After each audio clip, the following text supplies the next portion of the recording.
y bienvenidos, familia, a otro episodio de El Poder de Dios. Hoy tenemos un tema increíble que seguramente te abrirá los ojos y fortalecerá tu fe. Seguro que alguna vez has escuchado un versículo bíblico como todo lo puedo en Cristo que me fortalece, Filipenses 4:13, o porque de tal manera amó Dios al mundo, Juan 3:16. Pero, ¿te has preguntado quién decidió dividir la Biblia en capítulos y versículos? Hoy vamos a descubrir la historia secreta detrás de cómo la Biblia fue organizada tal como la conocemos hoy.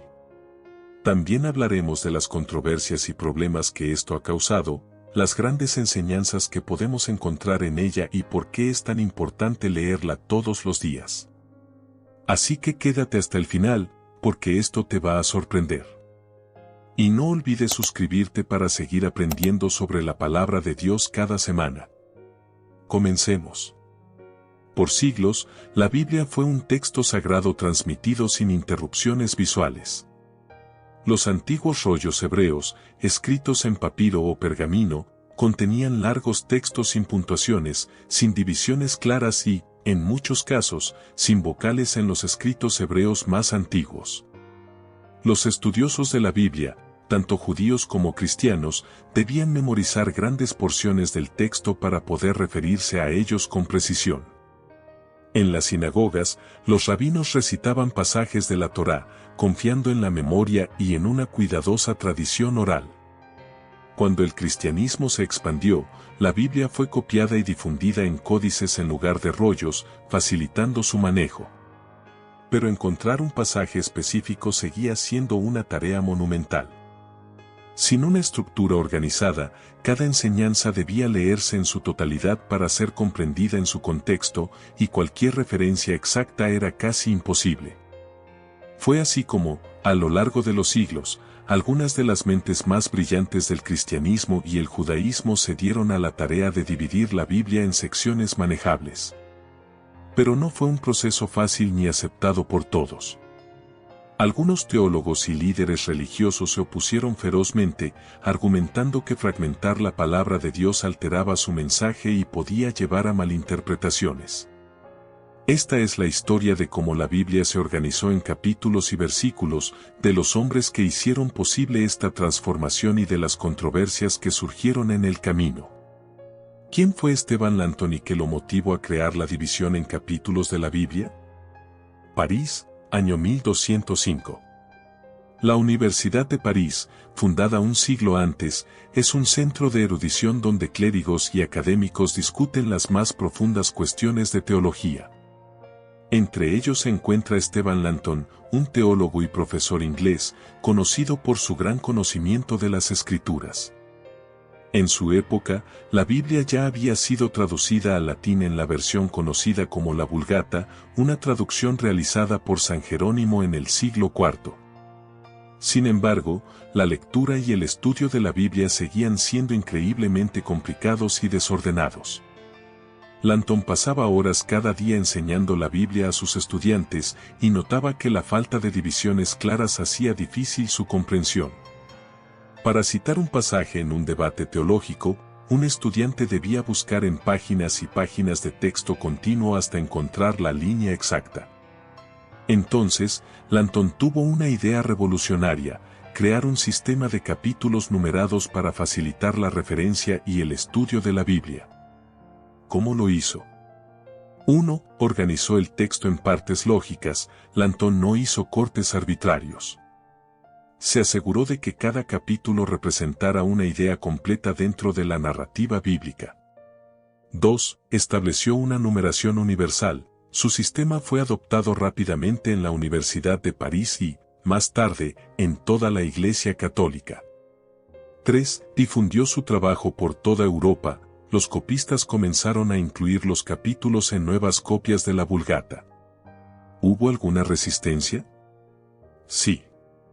Algunos monjes y teólogos consideraron que dividir la Biblia era un acto irrespetuoso, pues las Escrituras eran inspiradas por Dios y no debían ser modificadas por el hombre. Argumentaban que las separaciones podrían llevar a una lectura fragmentada en lugar de una comprensión holística del mensaje divino. Pero la división en capítulos resultó demasiado útil y pronto se convirtió en la norma. Robert Estienne y la numeración de versículos. Siglo XVI.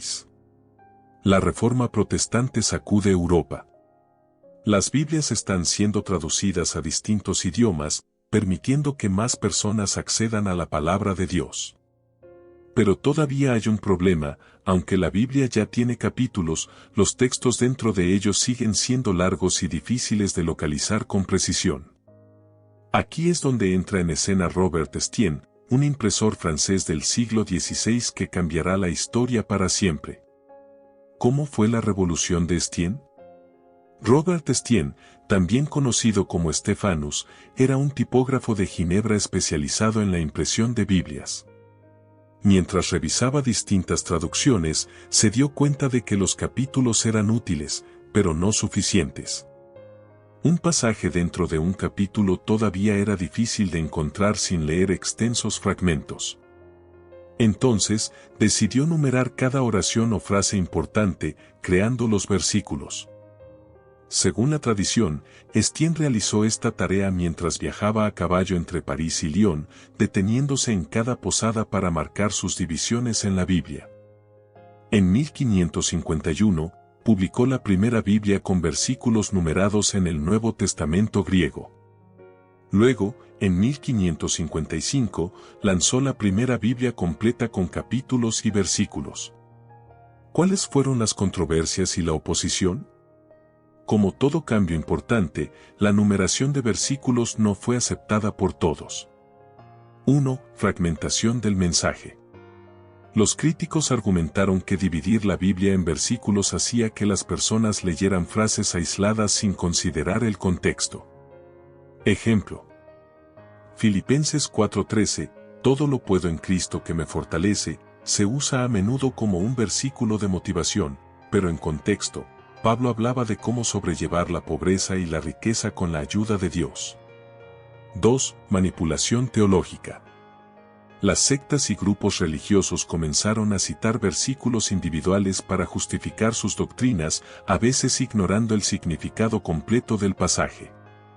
3. Divisiones arbitrarias.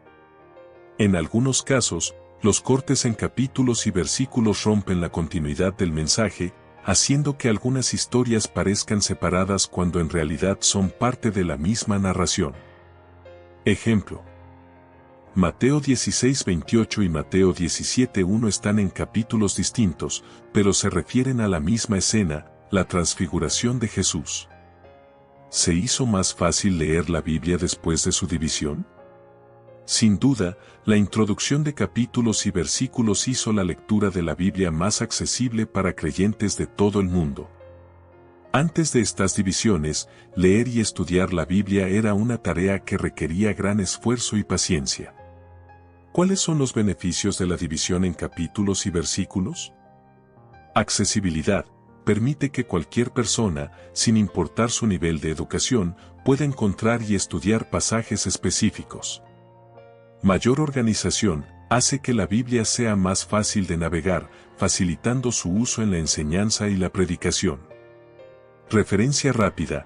Los creyentes pueden recordar y compartir versículos de manera sencilla sin tener que memorizar largos textos. Evangelización global.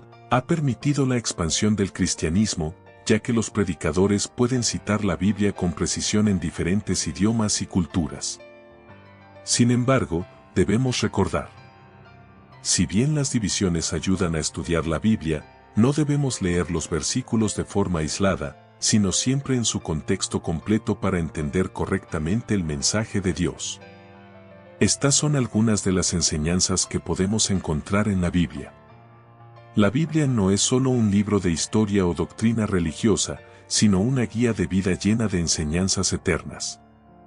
A lo largo de sus páginas, encontramos lecciones de amor, fe, esperanza y redención. 1. Amor y perdón. Juan 3:16, porque de tal manera amó Dios al mundo, que ha dado a su Hijo unigénito, para que todo aquel que en él cree, no se pierda, mas tenga vida eterna. Nos enseña que Dios nos ama incondicionalmente y que su gracia está disponible para todos. 2. Fe y confianza en Dios. Proverbios 3, 5-6. Fíate de Jehová de todo tu corazón, y no te apoyes en tu propia prudencia. Reconócelo en todos tus caminos, y Él enderezará tus veredas. Nos recuerda que debemos confiar en Dios en cada decisión de nuestra vida. 3. Fortaleza en tiempos difíciles. Filipenses 4:13. Todo lo puedo en Cristo que me fortalece. Nos da seguridad de que, con Dios, podemos superar cualquier adversidad. 4. Humildad y servicio. Mateo 23:12. Porque el que se enaltece será humillado, y el que se humilla será enaltecido. Nos enseña que la verdadera grandeza está en la humildad y en el servicio a los demás.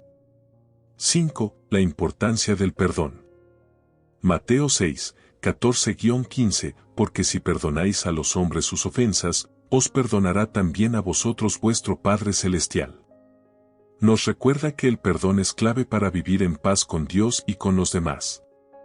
La Biblia está llena de estas y muchas otras enseñanzas que nos ayudan a vivir con propósito y en armonía con Dios.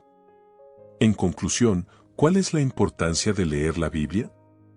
La Biblia es más que un simple libro. Es la voz de Dios hablándonos a través de los siglos. Es la fuente de sabiduría, amor y guía para nuestra vida. Lámpara es a mis pies tu palabra, y lumbrera a mi camino. Salmo 119, 105. En un mundo lleno de incertidumbre, la Biblia es un faro de esperanza. Nos recuerda que no estamos solos, que hay un propósito en nuestra existencia y que Dios tiene un plan para cada uno de nosotros.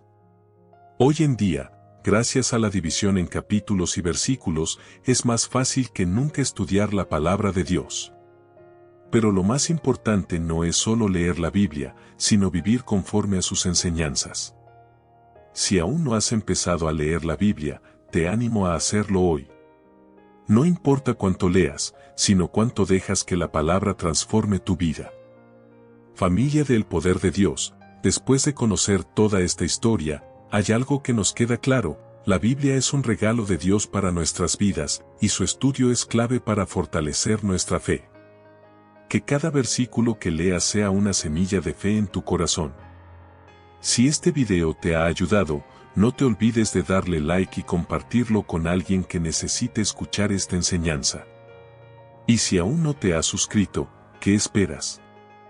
Dale al botón de suscribirse y activa la campanita para que no te pierdas ninguno de nuestros próximos videos sobre la palabra de Dios. Que Dios te bendiga grandemente y nos vemos en el próximo episodio de El Poder de Dios. Y bendiciones.